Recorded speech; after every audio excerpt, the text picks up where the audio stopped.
What's up, farmers? Here is a 84-day update on the grow tent.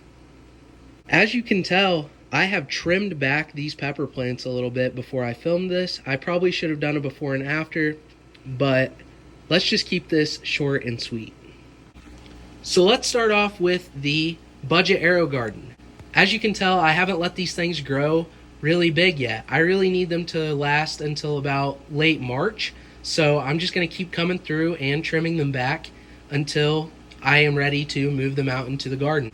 Some notable peppers that I'm growing in here are the KS Chocolate Starscream. As you can tell, this one is doing very well. Even when I trim it back, it pushes out these long, narrow leaves, and it just grows back so quick. I always have to keep this thing trimmed.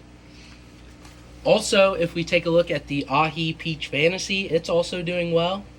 And same thing with this one. If we take a look over here at our Chinens varieties, we have the KS Lemon Starburst and our Pumpkin Habanero.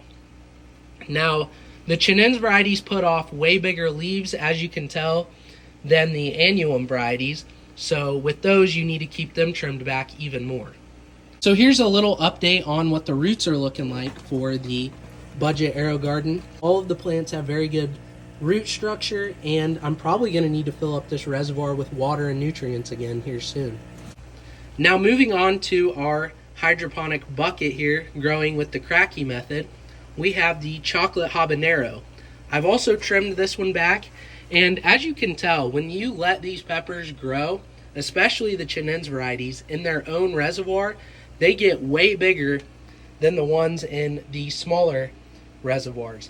So if you look at this right here, the Kung Star Lemon Starburst, is the same species as the chocolate habanero. But since this one is growing in its own reservoir, it is much bigger and the leaves are just huge. So this is where we're at with the chocolate habanero. These leaves are just massive. And as you can tell, there's some more growth down in the bottom with some smaller leaves. And as those continue to grow up the stem, I'm going to be trimming off the bigger leaves.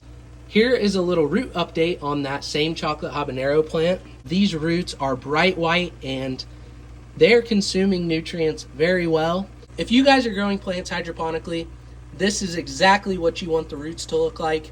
These are beautiful roots, and these are really what you're looking for every single time you're growing hydroponically. If you remember the last update video, these buckets were empty, and I've decided to fill them with something that is not a pepper.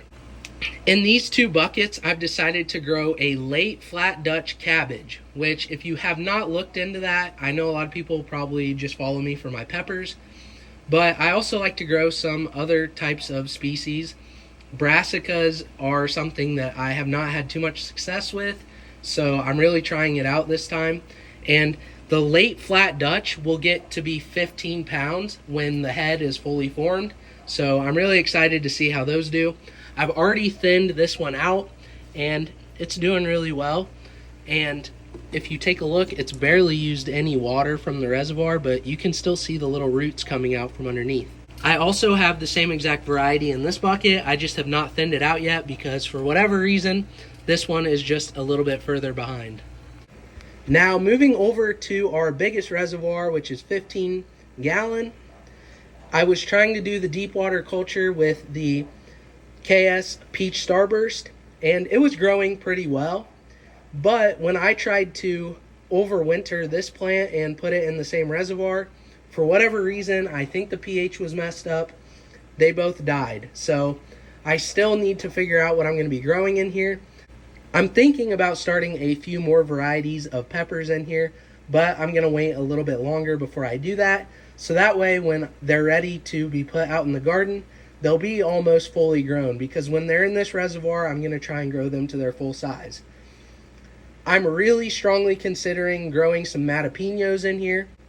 I would love to grow 2 or 3 Matapino plants in this reservoir, so that way I can produce a bunch of seeds and give them back to you guys.